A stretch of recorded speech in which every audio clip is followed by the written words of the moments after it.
Lord, I think, dear Father, we just praise you and we worship you. We thank you that we can be found in this place this evening. And Lord Jesus, we just commit this offering to you, this tithes, that we can bring it before you. And we pray, Lord Jesus, that what we give, you will just grow abundantly, Lord. That it will be used for your kingdom and that we will be able to be good servants. Lord, that we will use the money accordingly. And I pray, Lord Jesus, that it will be blessed because it's from you. So we thank you now, Lord Jesus. Amen. Amen. Thank you, Joel. My little Indian from Jordan. Love you very much, guys. So, we're starting our new series tonight, and it's called Dirty Church. Now, as you think about dirty church, you always think about the negative connotations to what church is. And I'm going to be quite honest, I'm going to be quite frank, but what makes you upset about church? And is there anybody here brave enough to say it? Because I've got a whole list here. I've got quite a few points here that I want to raise. And it's just off the top of my head, what bugs me about church? Now, as you know, as a part of Hillside and that, I deal with a lot of complaints and everything. And I've got broad shoulders, I'll take it, because I just don't listen half the time. Because you can't change what's... like, you can't change structure. And 9 times out of 10, once you explain the structure to somebody, it makes sense. So God's got a whole bunch of words like, how did my people perish? Due to a lack of knowledge. And because people don't know why we do certain things in a certain way, it might not be according to what they're used to. So when we started J-Life, and whenever at our first meeting, our first thing that I said was, anybody's welcome, the only thing is you've got to come as you are. And I've had arguments with people in different churches, because they said to me, Stewart, how could you come to church in shorts and pluckies and your hat backwards and you wearing a cricket shirt and that? And I'm like, okay, excuse me ma'am, you all dressed up in your Sunday best and that, but why don't you dress like that every day? Sounds good, hey? Until the one lady said to me, but today I've got an appointment with God. It hit me in my feels because I was like, no. So I said, so do you ignore God 6 days of the week? And all of a sudden she was like, sure. And it just got and came there, and let's be honest, our biggest thing at J-Life when we started this church was, come as you are. As you are. Why? If you come as you're not only lying to God, you're lying to yourself and you're lying to the congregation. You're pretending to be something you're not. So we said, come as you are. Easy to say. Imagine I brought a hobo here to preach tonight. Who would feel comfortable with that? What if I brought a murderer? A child molester? Someone who's raped somebody? Would you feel comfortable with that? Then how are you supposed to come as you are? Because let's be honest, we often think we're better than other people, right? I've got certain people who come to me in the church and I can almost cringe. It feels like my toes are going to curl. I'm like, oh, could you not? And as a pastor, you're not supposed to say these things, but I'm not trying to lie to you. It's exactly how it is. When I see the car guard chasing me 200 meters from my car, I start walking quicker to my car. I'm like, unlucky lad, you weren't there. They stole my car 200 meters. You're never going to see. And it's exactly the same thing. And I was like, So I've been reading about it, and I was thinking about it. And let's be honest, Paul wrote 2/3 of the New Testament. And a lot of those letters that he wrote. So if you look at, can anybody give me an example of a letter that Paul wrote to Corinthians? Ephesians. the church in Ephesus. He wrote to them, and was he always nice about the church? No. 9 times out of 10, he's telling them not what. He's like, man, what the hell? And this is the early church. These are some people who could have been in that church who actually saw Jesus Christ. And Paul's telling them, So my question and my answer, and I want you guys to think about this tonight. What if Paul had to write a letter to your church, to your home, to your cell group, to you personally about your life? How would you feel? And that's where dirty church comes from. Because when I thought about that, I was like, sure, I was going to preach under a blanket here in the corner with the microphone so you guys couldn't see me. Because I would feel so embarrassed. So let's look at a few things that put you off church. And have you ever been to church and not felt welcome? Or you've been to a church and you're like, I don't want to be here. I really don't want to be here. Or you're like, in the church and you're like, why am I here? So I'm going to list a few reasons. These were just off the top of my head. First things first, unfriendliness.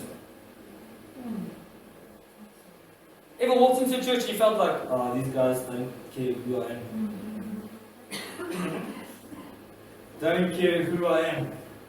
So when I said that to my brother Bruce, I said, Bruce, yes, some churches are so unfriendly. He's like, I thought you went there for Jesus.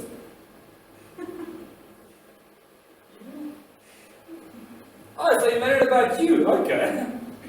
Gossip in a church. Kills, And people think gossip doesn't get out. Even between friends. But the problem when friends make friends cross, the gossip gets out. So so many people come and say, Stewart, you know what they said about you? No. I'm like, but aren't you guys friends? Yeah, I know, but. Oh. So now I'm also part of gossip. So who do I go to? I'm like, Brian, you won't believe what this is. Joel, bro, can you believe? And then no. So then I don't see Joel for 2 weeks, and Joel goes to his dad. Dad, you won't believe what these people said there. And it all started from friends. Gossip. People think, I can trust you. No, you can't. I've had it from families. Do you know what my son or daughter said about you? And then they feel like they're giving Junior a favor, and you're like, you're breaking me. Why don't you just put the axe here? Don't tell me, just hit me with an axe because it'll be less painful. Alright? Different views on what you think should happen in the church. Huh? Huh? You won't back me up on here. If we could have our way, we would have curtains closed. We would have curtains closed. And such a small thing that we thought would be no problem, woo! Because it was a different view. Nobody wanted to hear our view. It was just different to what people were used to. And you're like, sure, if Jesus was here, do you think he would actually care if the curtains were open or closed, or about your view? And if it's all about you, are you just like, God, good Lord. Have you ever gone to church and you don't like one of the songs they sing?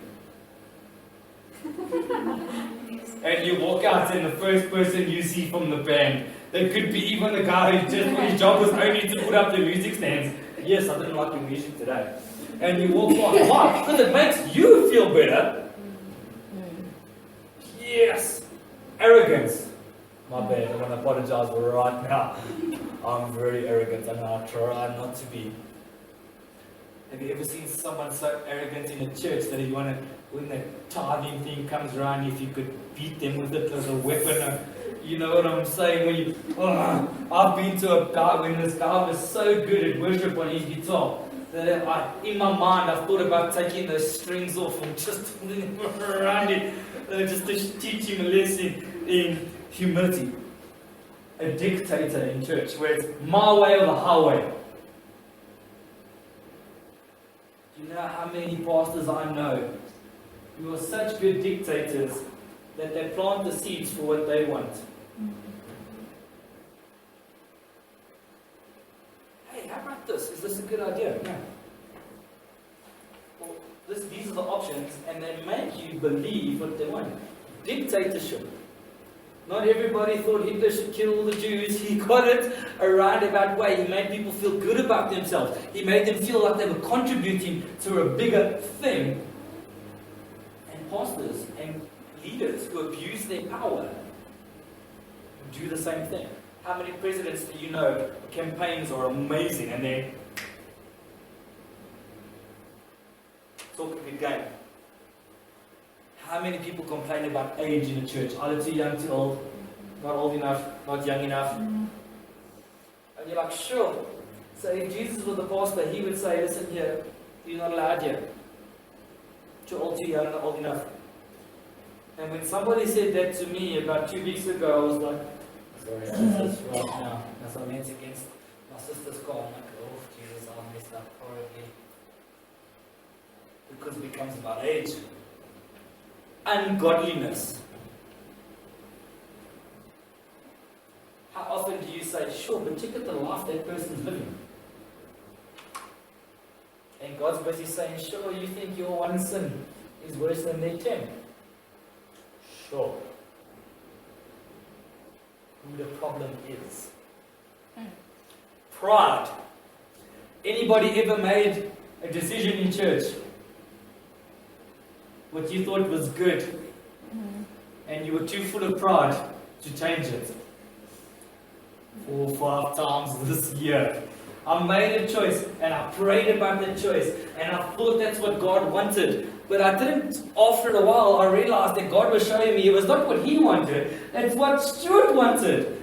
And I had to humble myself. And guess what? Not once did I go and change it.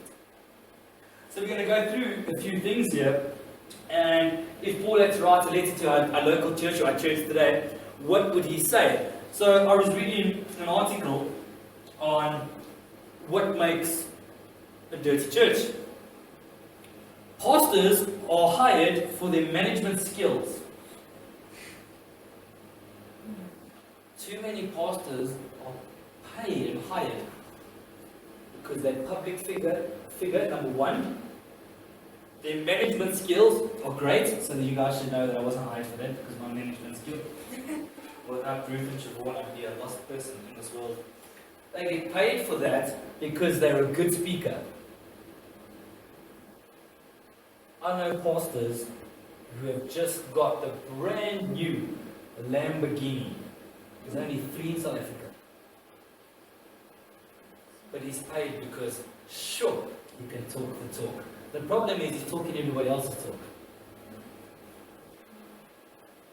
Making worship equal. Meaning, what you think worship is 2-3 songs on a Sunday, and not the service, and not the setting up, and not the packing away, and not the rest of your life. You think worship is 3 songs instead of a lifestyle. Now, we've just come off a beautiful series of the Heart of Worship, where we learned all about spirit and truth. Worship is not just what we say, it's what we do, it's who we are, and it's how we reflect Jesus Christ in our life. Now, I didn't know this word, and it humbled me. Exegesis. Exegesis. Does anybody know that? We speak about exegesis all the time. That's when you study the Bible, and you study a text, and you go and take that text, and you talk on it. Exegesis is when you take a text and you live it. Not only have you studied it, you've got an understanding of it, and you act on it. It's a part of your life. You know, many leaders are so good at saying, so what do you think about this? What are your views about this? Instead of, what does this say? People are asking you to take the Bible and say, what do you think about it? Instead of, what is your role in this? Live your life according to this. Instead of, it's a clear command. Do it. That hit me. The gulf between the work of theology and the life of the church. People think theology is only something that pastors study. Theology is your belief in what you studied. But to believe in what you study, you have to be able to back it up with the written word of God. Otherwise, it's just hot air. Pretty hectic, eh? People don't want to know about theology. They get a lazy approach. And on that lazy approach, they don't want to accept the challenges that God has given people. I don't know about you, but when I first became a Christian, I got told that my life is actually a lot harder. And I'm like, oh, that's great, so I don't want to be a Christian anymore. People water down theology to the point of you don't know what you believe in. Now, let's not mix our terms up here. Let's not water down the gospel. Let's not talk about something we're not sure about.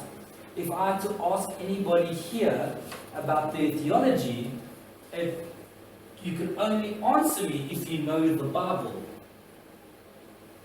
How many of you here can honestly say you know your Bible well enough?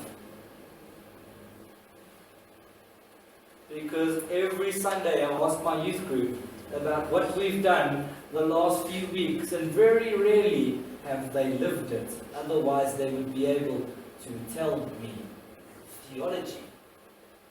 It's not just a good message that makes you feel good on a Sunday so you can go home and enjoy your lekker chow. It's been living that between Sunday to Sunday. So when you come back on Sunday, or Tuesday to Tuesday, see you next Tuesday, socks, I see them. I see your girls with your see you next Tuesday socks. Meaning you actually taking in what you learned and living that throughout the week. Now we're going through a scripture, and you know me, I love nice and short scriptures. Alright? So we're going to read from Mark 7, verse 1 to 23. Nice and short. Alright? Does anybody actually have their Bible here? Good, because I'm about to ask you a very, very good question. Alright. So, Mark 7 verse 1. The Pharisees and some of the teachers of the law who had come from Jerusalem gathered around Jesus and saw some of his disciples eating food with hands that were unclean. Just for you that don't know, that means they were not washed. Okay. The Pharisees and all the Jews do not eat unless they have given their hands a ceremonial washing, holding to the traditions of the elders. So that's not in the Bible, by the way. But the Pharisees are busy. I'm just telling you here. Pharisees back in the day would not eat unless they'd done a whole ceremony. So we remember when your mom said, have you washed your hands? And you said, yes, but you actually hadn't. So Pharisees had to go and do a whole ceremony before they could chow. Imagine going through a drive-thru at McDonald's and have to do a whole ceremony. I don't think I could even deal. When they come from the marketplace, they do not eat unless they wash. And they observe many other traditions, such as washing of cups, pitchers, and kettles. When last you watched a kettle? That's quite interesting. So the Pharisees and the teachers of the law asked Jesus, why don't your disciples live according to the tradition of the elders, instead of eating their food with unclean hands? He replied, this is Jesus, by the way, not Stewart. Isaiah was right when he prophesied about you hypocrites. As it is written, these people honor me with their lips, but their hearts are far from me. So now let's take that into context. Honor with your lips, but your hearts are far from somebody. But if you take the verse right before that, they're talking about being unclean. So basically, Jesus is saying, listen here, bro, you speak a good game, but your heart's not in it. You talk about washing your hands, but it's all about your hands and not about who you're washing your hands for. Ever thought about it like that? Yes, that blew my mind. They worship me in vain. Their teachings are rules taught by men. You have let go of the commands of God and are holding on to the traditions of men. And he said to them, you have a fine way of setting aside the commands of God in order to observe your own tradition. For Moses said, by the way, fifth commandment, you ladies might need to listen to this, especially if you've been rude to your mom or father in the last few days. Honor your father and your mother, And anyone who curses his father or mother must be put to death. Did you bring your sword, Joel?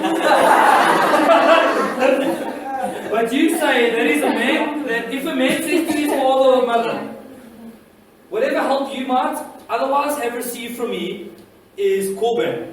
Now that is a gift devoted to God. Then no longer let him do anything for his father or mother. So anything your mother or father gives you is a gift devoted to God. Disrespect your parents again. Then you nullify the word of God by your tradition that you have handed down. And you do many things like that. Again, Jesus called the crowd to him and said, listen to me. Everyone understand this. Nothing outside of man can make him unclean. But by going into him, rather it's what comes out of a man that makes him unclean. Nothing that goes inside makes you unclean. It's what comes out. So I want to ask you right now, what is coming out of your life? And is it clean or unclean? Now, anybody here with their Bible? Because we're on verse 16. Now, I want you to notice, and for those in my Bible study at the back, you will know that in John, there's a verse that's written there that's not in the early manuscripts. In Mark, we have the same thing here. There is no verse 16. It was only added later. And nobody knows who added it. So let's read verse 16. Alright, that's the unclean bit, by the way. So it's just almost explaining what Jesus meant. After he had left the crowd and entered the house, his disciples asked him about this parable. And Jesus says, are you so dull? In today's terms, in Edenvale, don't go. What the hell, bro? Do you not understand what I said? Don't you see that nothing that enters a man from the outside can make him unclean? For it doesn't go into his heart, but into his stomach and then out of the body. So just by the way, for those of you who are worried that you're not allowed to eat prawns and pork, because it says so in the Old Testament, don't eat any seafood. I think it's in Leviticus, I think. And that, and do not eat pork in this. It's plenty times. Alright? Here Jesus says, eat what you want, lad. That's not about what you eat, because what you eat comes out. In through the mouth, out through the arse. That's the easiest way I can explain it to you guys. Alright? He went on. From what comes out of a man is what makes him unclean. From within out of men's hearts comes evil thoughts, sexual immorality, theft, murder, adultery, greed, malice, deceit, lewdness, envy, slander, blasphemy, arrogance, and folly. All these evils come from inside and make a man unclean. But Jesus said before that, what comes out makes you unclean. So I want to ask you today, what are you entertaining in here and in here? Because when I drive past the taxi driver in here and in here, it's just like, if I had a battle right now, it's hate, it's anger, it's arrogance, it's pride, it's filled with things that shouldn't be of God. If I act on it, it becomes a problem. Now, let's look at it. Now, God wants a lean church. Right? God that's not saying He wants a thin church that we all go on a diet from tomorrow. Because we know that McDonald's in South Africa will probably close down if I don't go there. But God wants a lean church. Something we can all relate to is body fat. Just as much as religion and tradition, we need to function properly between religion and tradition. Okay, let's sort that out right now. Nowhere in the Bible does it say you have to wear a suit to church. I love telling the story about the lady in Hillside who told me I shouldn't wear a hat. And I told her, man, but if it was 30 years ago and I didn't wear a hat, I would have been the outcast then. Don't have my top hat today. Sorry. Why? it's a tradition. So let me ask you, in your life, what is a tradition? Now, I'm not talking Christian, I'm talking about what you've learned. Let's talk about Christmas coming up. Who here has Christmas family traditions? Have you ever tried to change something for the benefit and your parents get all offended? Oh, Mom, yes. That's the ugliest angel in the world. Can we not put a star that's got lights on the top of the tree? No! Because there was an angel that we have a biblical discussion and we're both in the Bible trying to see which came first, the angel or the North Star, where there were the three wise men. Have you ever had that? So I want to ask you in your life, are your traditions stopping you from worshipping Jesus? Now let's look at it simply. I used to have to be up at 7 o'clock, wash by 7:30, in the car at 7:45, and we were at church at 8:30. I got so involved in the traditions of church, go there, I wouldn't listen to the story. Tea and cake, scone, strawberry jam cream, 1 cup of tea, milk, 1 sugar, home time. It became so much to me that the tradition of church meant more to me than church. What traditions are you putting in your life? Is it, I'll wake up this time so I can just be in time for church? Shouldn't you wake up and want to get to church with all your heart? Why? You've got an appointment with your Savior. God doesn't want a slimy church. That's deep theology for don't be a punk. Yes, I almost said punk right there. Don't be a punk. God wants a church where you come and you get together. How often do you avoid the people in church you don't want to see? Every Sunday!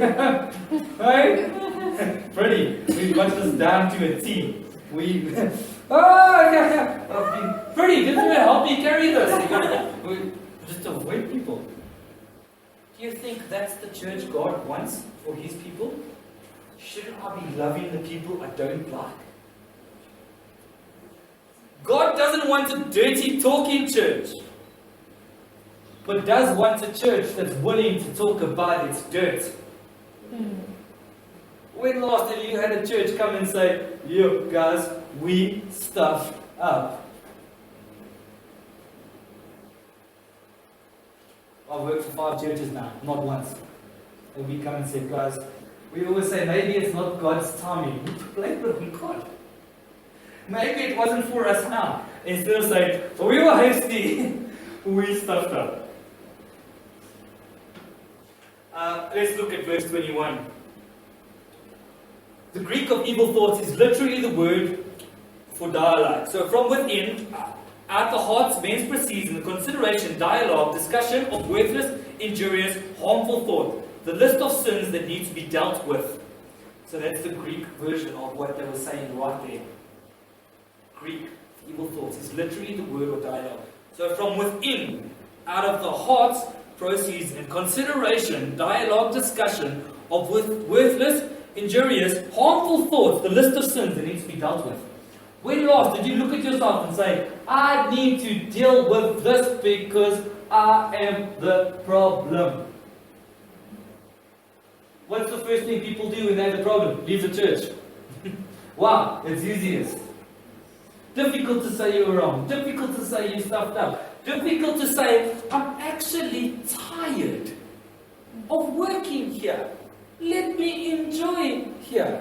It's difficult to say, "Whoa, I've given so much of my time, I'm getting little fruit back. So I'm giving, I'm not receiving." God doesn't need a well-dressed church. And it was so funny. Someone said to me the other day, "Stu, do you think those big churches that have popped up in Syria because they've got no other hope have less Jesus than Hillsong?" And it brought me to my knees thinking about the pride and the arrogance I have, thinking my church.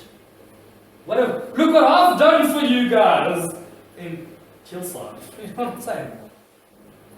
I'm like, sure. and it made me want to become a servant and not them. So, let's look at a few things. How do we tell the difference between the traditions of men and the commands of God? 1. We study the Word. Now, this is going to sound really hectic, but it's all I hate. That's the best way I can explain it.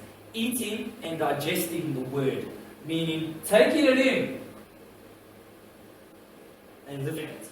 Number 2, hold ourselves accountable to a worshipping community. Now, let me be honest. If a church came to me and said, Stu, there's a problem, my first thing will be like, what? What's the problem, man? What? Me? What? That's just who I am.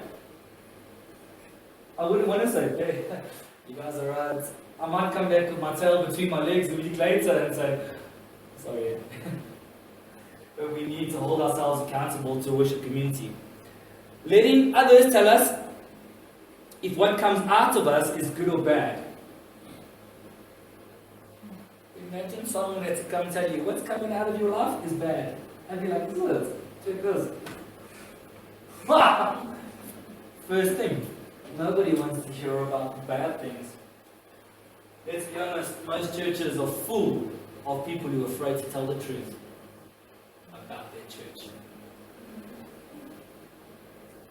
James's text says, pure religion is acts of goodness, taking care of widows and orphans.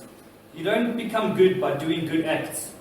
We do good acts because goodness in Christ has come into us. And how many times you wanted to do something good because it makes you feel good? How many times have you done something for the church because it will make Jesus feel good? When I heard that, I was like, I'm in trouble. There are no pure people, no pure churches.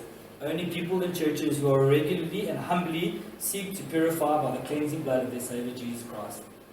Jesus says at different times, He came for the sick, the lost, and sinners. He does not come for the pure, or the confidently righteous, and religiously clean people. When that hit me, Jesus didn't come for the good people in church. He came for the bad.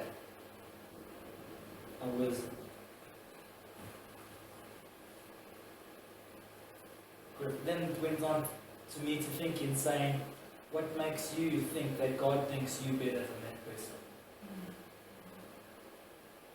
So as we look at dirty church and as we close, Jesus is the way, the truth, and the life. Let Him be your life today. I want you to reflect on dirty church.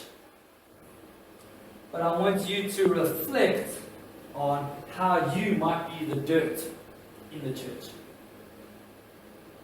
Have you ever done something that's hurt the church? Let's see. If you're in a leadership role, unavoidable. Have you ever left a church out of arrogance or spite? Yes, I have. 2 churches. Oh, you don't want me? Well, you don't need me. I left. What happened? The church grew. Are you the dirt in the church? Now, as we go next week, we're going to be looking at what Paul said to these different churches. We're going to be looking at a graph where you think good and bad. What I want you to take away this week, and I want you to live it, is what dirt are you in the church?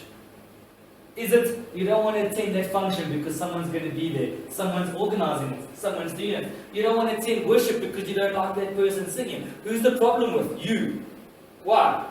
You're not there to look at them, you're there to worship God. As we look at this, and Jesus said to His disciples in this text, bruh, it's not about what's in, it's what comes out. So I want to ask you, what is coming out in your church? Out of you, out of your mouth. And let me tell you, if it's nothing, you're the dirt in the church.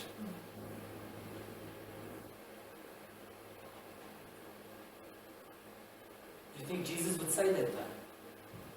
What if you just bide in your time and He says, I'm not now, lad, but your time will come. too many people use that as an excuse to not do anything. What are you doing for the church? Are you doing enough?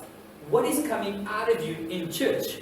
As we close, is what is coming out of you in church going out into your life? And people, can they see that? If not, are you wasting your time at church? When I thought about that, it hit me like a ton of bricks. I'm like, oh, it's good to be a Christian on a Sunday and a Tuesday. What about a Monday and a Wednesday and a Thursday and a Friday and a Saturday night at 10:30 in the evening? What is coming out of you?